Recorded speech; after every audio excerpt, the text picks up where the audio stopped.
I'm Lucy, and I'm confused. Until a week ago, everything was so simple. I went to school, then I worked part-time at a pizza place to help my mom, who was raising me herself. But I wasn't complaining. Yes, we lived very modestly in one of the poorest neighborhoods in New York City, but it was a simple life. And now I'm trapped in a real brutal trap. Hear me out, please. Or without your advice, I'm afraid I can't figure it out on my own. It all started a week ago at the pizzeria where I worked part-time after school. There was a heavy downpour and a thunderstorm. The small pizzeria was overcrowded. I was knocking my feet for the second hour, taking all the orders.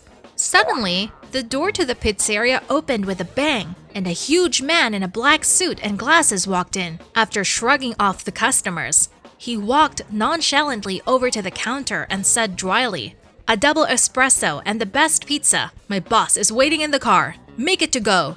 Keep the change." And I was just about to argue that we don't do takeouts, but the bill on the counter silenced me. Don't get me wrong, I don't usually do this, but I figured out in my head how much the tip would be, and I realized that it was my mom's monthly salary. A few minutes later, I pulled up to the luxury black limo that was parked outside the pizza place. The door opened, and I was gestured for a seat. Inside sat a man in a luxury suit and smiled sweetly at me. He asked me how old I was and how long I had worked here. I answered honestly. Then he praised me for my speed of ordering. He moved closer to me and quietly suggested, "I have a son your age, but he's a terrible loser. I haven't had time to raise him because I'm so busy. His mother died early, and the nannies spoiled him more than they raised him." He kept talking and talking about his son, and I could tell that the man loved and cared a lot about his son Philip. And then he said things that were impossible to believe. You'll find out what he said in a minute. But for now, please don't forget to like this video and subscribe to my channel. And make sure you have the bell clicked, then you'll know when there's a new video coming out on the channel. And this rich man offered me a contract. I get to know his son, fall in love with him, date him, thereby shielding him from the bad company he is in now. And for this, I will be paid a good sum every month and put a tidy sum on my account for my education in the future. And I'm obligated to re-educate Philip in 3 months and get him to do what his father wants.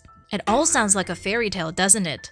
On the one hand, it seems not right, using me for money, taking advantage of the guy. But on the other hand, the man described Philip's creepy behavior in such detail, how many times he'd picked him up inappropriately from the police station, that I felt sorry for that poor father. And I said yes. So, how it started? Legend has it I'm a rich girl who's new in town. My parents have a big business. I go to a private school. I could only see Philip after school. They took me to the stylist, handed me a big box of brand-name clothes, and money for my daily petty expenses. When I saw my new self in the mirror, I was surprised and frightened at the same time. Could I really be that beautiful? How quickly clothes and a new style change a person. Our acquaintance was set up in a cafe near the mansion where Philip and his father lived. After school, Philip would stop by here to buy his favorite sushi or salad. That's where he and I ran into each other. One thing led to another, and I had no trouble getting the guy to like me.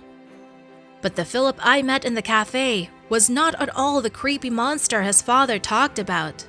Philip was a gentle and calm guy with a great sense of humor. And we sat for more than an hour in the cafe, chatting merrily. I liked him. As soon as the driver took him home, his father called me. I told him everything in detail. He was pleased. I said that Philip was a very nice guy, but the man cut me off abruptly, saying that it was none of my business to speculate and that I just had to get the job done. It was frustrating, but I understood that he was dictating terms. The next day, Philip and I were scheduled to go for a walk in the park. I waited at the entrance. As usual, Philip was dropped off by the driver. 2 hours flew by unnoticed. We talked about books, music, and movies. Our tastes were very much the same, and I kept asking myself, When at last I would finally see the real Philip, ugly, rude, vulgar, but it was the opposite. The guy was polite and well-mannered. I realized that I was beginning to fall in love with him, and I don't want to date him for money. After our date, I called his father and told him I was breaking my contract with him. I can't cheat on Philip because he's a good guy.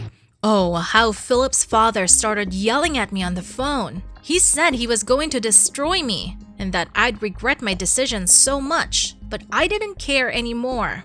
And now my life has become a nightmare. Philip's father started to take revenge on me. First, they fired me from the pizzeria. Then they kicked my mother out of her job. And then the landlord of the room we rented suddenly doubled the rent. We were out on the street, and it's all my fault. I can still turn things around and agree to continue the assignment. We would go back to our place. My mother would go to work, but I would have to betray myself or live on the street. What would you do? Write to me. I'm trapped, and I don't know how to go on. Hi, I'm Bonnie, and I have a twin sister, Becky. After one unpleasant incident, I now always mention when introducing myself that I have a twin, and here's why. When I was 14, I met Simon. He was the new kid at our school, but he became super popular right away. Tall with a good athletic body, he immediately attracted attention of everyone, and mine too. It turned out that he and I had a common hobby. We both liked to skate, and I found it out in the town park after a couple of days. We started skating together on weekends and sometimes after school. We kissed for the first time on roller skates, and I realized that I fell in love with this guy, and it was mutual. If he and I were going to the same school, why didn't he see my sister, you ask? Becky went to a different school. She was a math genius, so she got into a prestigious math school after junior high. She and I got along great, but in my heart, I was glad Simon didn't know her. Becky was not only a very smart girl, but also had a great sense of humor, and she had a lot of boys chasing her. So I was really worried that Simon would leave if he met her. He and I agreed to meet one Saturday night at our favorite spot near the town lake. I arrived at the agreed time, but Simon wasn't there yet. After waiting a half an hour, I called him. There was no answer. I texted him, and there was silence again. It was strange. Simon was usually always on time. An hour later, I returned home upset. What could have happened? I couldn't help thinking the most terrible things. It could have been an accident, or could have been kidnapped, or... Hold on. I dialed his home number, and Simon's mother answered. She said he was fine and that he was out with friends. So, he deliberately doesn't pick up the phone when I call? And he's not answering my messages? But why? I didn't sleep very well that night. And this morning at school, when I saw Simon, I ran up to him.